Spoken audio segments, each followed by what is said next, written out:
Quand je me suis réveillé, d'ailleurs mon épouse était au-dessus de moi, ce qui m'a redonné le sourire, si on veut, de savoir que j'étais toujours vivant. Ouais. Au bout de 56 ans de mariage, on vient de les fêter, hein.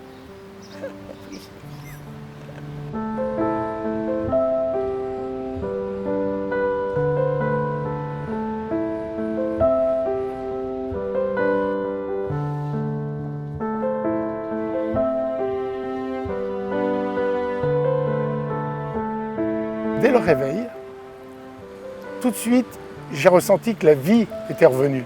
C'est-à-dire que toutes les douleurs, toute la fatigue, tout ce que j'avais avant, c'était fini. Et là maintenant, je cours, je fais du sport, je refais du vélo VTT, enfin voilà. Donc la vie est revenue comme avant. La vie est belle en fait, et c'est génial en fait. On a un petit truc en plus qui fait que la vie est tellement plus belle.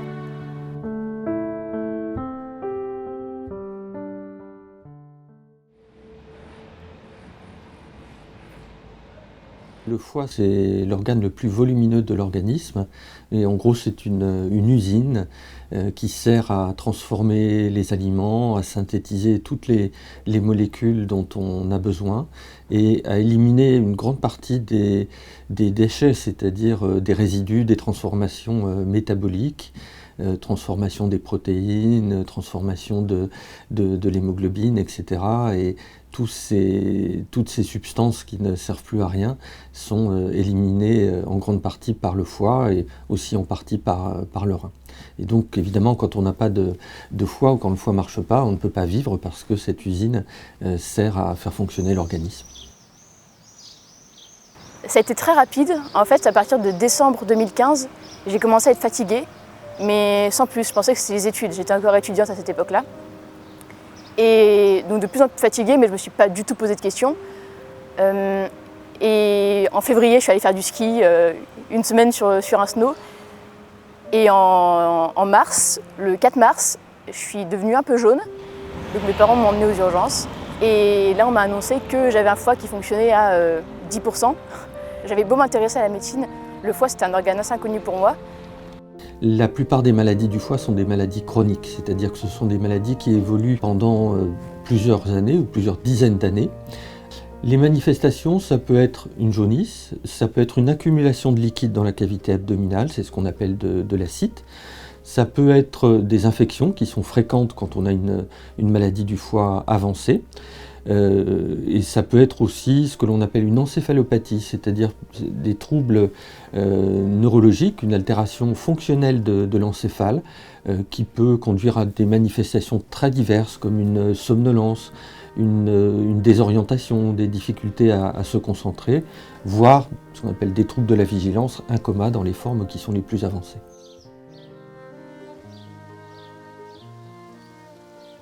J'ai rapidement compris que c'était un peu plus grave que prévu. Le lundi, on m'a fait plein d'examens qui confirmaient que le foie était vraiment dans un sale état. On a quand même dû prendre une décision parce que mes poumons allaient de plus en plus mal vu que j'avais de plus en plus d'eau dans le corps. Du coup, 2 semaines plus tard, le jeudi 17, on m'a annoncé que j'étais inscrite sur la liste de greffe en super urgence. J'ai été transplanté au mois d'octobre 2014 et avant cette transplantation, il y a eu un diagnostic qui a été fait environ 9 mois avant. Et le diagnostic disait qu'il n'y avait pas d'autre issue pour ce que j'avais.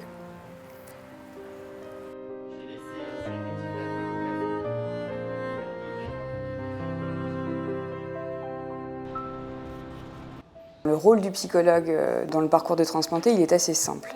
C'est dans un premier temps de me présenter au patient, c'est-à-dire de lui signifier qu'il y a une possibilité d'être suivi pendant le parcours de la maladie, mais aussi pendant le parcours de soins, donc qui est la transplantation. Et cette prise en charge, ce n'est pas une injonction, c'est-à-dire que c'est une invitation. Le patient peut y avoir recours, mais n'est pas obligé d'accepter un suivi. Et ce suivi, en fait, il peut soit se concentrer sur le patient, soit s'élargir et se généraliser à la prise en charge de la famille. C'est-à-dire avec les enfants, par exemple, si ce sont de jeunes parents, ou avec les parents, si ce sont de jeunes adultes, par exemple. J'ai pas trop compris ce qui se passait, j'ai pas eu peur, j'avais confiance. C'est important d'avoir confiance. On se retrouve un peu seul. On a l'impression qu'il peut encore nous arriver plein de choses. Chaque personne aborde cette idée de la transplantation d'une façon tout à fait singulière. Il y a des patients chez qui c'est finalement la solution absolue parce qu'il y a un parcours de maladie chronique extrêmement difficile. Il y a des patients au contraire qui ne se sentent pas du tout malades et qui du coup vont avoir beaucoup de difficultés à appréhender l'idée d'une opération comme la transplantation alors qu'ils se sentent parfaitement bien. Et puis il y a un troisième parcours qui est celui de la transplantation en urgence. Et ça, c'est encore un parcours très particulier parce que souvent, le patient va vivre finalement ce parcours de greffe à l'envers, j'allais dire. Il va intégrer les choses dans l'après-coup et non pas dans une préparation ou une anticipation. Après, comme dans tout parcours de soins, on a beau donner beaucoup d'informations aux patients, il y a un vécu tout à fait singulier, des angoisses qui ont du mal à être contenues, des choses qui sont réactivées. Et c'est aussi le rôle du psy que d'accompagner toutes ces particularités et ces caractéristiques individuelles.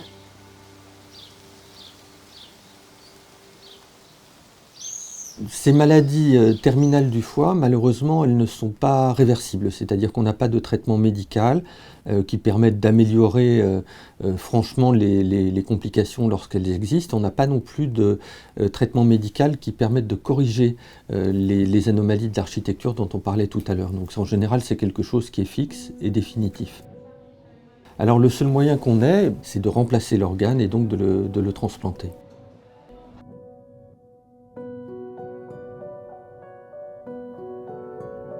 Quand la gravité de la maladie justifie sur le principe une greffe, il faut s'y préparer. C'est une grosse intervention chirurgicale. Il y a des questions de compatibilité, de groupes sanguins, de risque d'infection par des virus. Donc on a besoin d'une évaluation complète de la maladie du foie, pour être certain qu'il n'y a pas une alternative plus simple qui permettrait d'éviter la transplantation.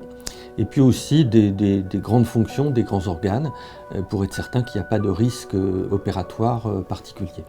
Et puis on examine le bilan avec les chirurgiens, des anesthésistes réanimateurs, et on prend une décision concernant la transplantation, oui ou non, et puis éventuellement sur les modalités. À l'issue de cette réunion, si l'indication de transplantation est validée, le patient est alors inscrit sur une liste d'attente de transplantation. 9 mois d'attente, 9 mois pénibles, 9 mois longs. Les malades, en fonction de leur gravité, de leur risque de décès en l'absence de transplantation, ont une priorité. Et donc, pour chaque donneur, l'agence de la biomédecine vérifie les listes d'attente en fonction du groupe sanguin et propose au centre de transplantation un donneur pour un patient selon son rang de priorité. Et puis arrive un jour où le téléphone sonne. Et là, c'est une espèce de délivrance. C'était en pleine nuit, je me rappelle, 2 h du matin, et on m'appelle et on me dit voilà, on a un foie pour vous. La conservation du foie est plus longue que celle du cœur ou du poumon par exemple, mais elle est plus courte que celle du rein. Et dans la mesure du possible, il faut absolument s'efforcer de réaliser la transplantation et de reperfuser l'organe transplanté au plus tard dans les 12 heures qui suivent le prélèvement. Donc c'est une période de temps assez courte, ce qui explique la nécessité d'une bonne coordination entre l'équipe de prélèvement et l'équipe de transplantation. Une fois que le patient arrive à l'hôpital, il est ce qu'on appelle préparé par les infirmières de réanimation, où on fait un bilan sanguin assez important, une radio du thorax, on prend une douche bétadinée, et puis commence une nouvelle période d'attente où on attend d'avoir des nouvelles pour le greffon. Si le greffon est jugé de bonne qualité, dans ces cas-là, le patient peut partir au bloc opératoire pour la transplantation. L'organe est arrivé, on va me le remplacer, ça va repartir. Ici, on est au bloc opératoire où se passe la transplantation. En général, on travaille à plusieurs équipes. Il y a 2 voire 3 chirurgiens qui opèrent le patient. Pénélope, l'interne qui est là aujourd'hui. Après, l'équipe des penseuses qui nous aide à préparer le patient, qui nous passe les instruments et qui nous donne toutes les choses nécessaires pour faire l'intervention. Et les anesthésistes qui sont là bien avant nous pour accueillir et préparer le patient. c'est une opération lourde évidemment qui dure selon les difficultés entre 5, 6 et 8 heures. Il y a 2 phases. La première phase consiste à retirer le foie qui est malade. C'est la phase la plus délicate parce qu'on peut avoir des hémorragies, des saignements et ça dure à peu près entre 1 heure et 2 heures. Dans la deuxième phase de l'intervention, et on va implanter à sa place, au même endroit, ce qu'on appelle en position orthotopique, un greffon. On rebranche les vaisseaux d'arrivée et de départ du foie avec des sutures qui s'appellent anastomose. Et lorsque les connexions vasculaires sont réétablies, on fait ce qu'on appelle un déclampage, c'est-à-dire qu'on libère le flux sanguin et à ce moment-là, l'organe se reperfuse et se recolore, donc il va se remettre à vivre. Et à la fin de l'intervention, on referme la paroi, la cicatrice, et l'intervention en général est finie. Après la chirurgie, on ne sait pas du tout de quoi l'avenir va être fait. Et il peut y avoir de la peur forcément, du stress, de l'angoisse, mais au final tout se passe bien. Il y a surtout un espoir qui est immense, puisque à partir du moment où on a changé l'organe, c'est magique, mais la vie revient, donc il n'y a que du bonheur après. Dans les suites de l'intervention, il y a une petite période de réanimation qui dure quelques jours, au minimum, je dirais, 48 heures. Vous arrivez ici dans une chambre de réanimation, après le bloc, donc vous arrivez naturellement endormi, intubé. Intubé, c'est-à-dire que vous avez un tube dans la gorge qui va jusque dans votre trachée, qui est relié à un respirateur artificiel. Naturellement, on a besoin de vous contentionner, parce qu'il y a toujours des risques quand on est en phase de réveil, d'agitation. Et le premier réflexe que les patients ont en général, c'est de vouloir tout de suite retirer la sonde d'intubation. C'est pas forcément facile en réanimation parce qu'on n'est pas forcément sûr de l'avenir. Il peut y avoir des complications, les médecins sont très transparents avec nous. Ils nous disent tout ce qui va, tout ce qui ne va pas, ce qui redémarre, ce qui ne redémarre pas. Mais au fur et à mesure, en tous les cas, ça revient en ordre. Notre but, c'est de retrouver l'autonomie le plus rapidement possible.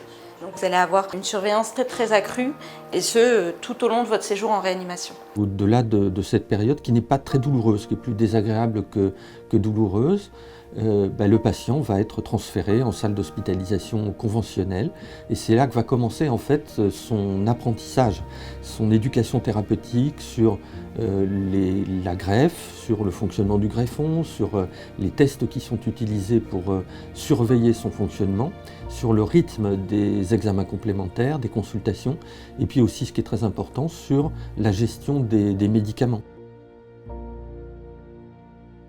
Après la transplantation, naturellement, les défenses immunitaires vont se mettre en marche pour essayer de détruire ce greffon qui est reconnu comme étranger.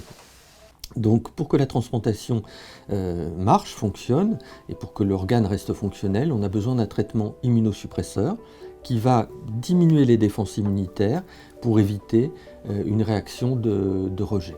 Ce qui va être important de savoir, c'est que tous ces médicaments, ils vont diminuer au cours du temps, et plus on s'éloignera de la transplantation, plus le nombre de médicaments diminueront. À titre d'exemple, voilà ce que représente un mois de traitement quand vous sortirez d'hospitalisation. 6 mois après, voilà ce qui va vous rester. Ce sont donc les médicaments que vous aurez à vie. Malheureusement, quand on arrête brutalement le traitement immunosuppresseur, même si c'est 10 ans, 20 ans après la greffe, dans la plupart des cas, on a une réaction de rejet. L'équipe de pharmacologie prendra le temps nécessaire avec vous afin de sécuriser le retour à domicile et que vous soyez plus à l'aise avec tous ces médicaments au quotidien à la maison.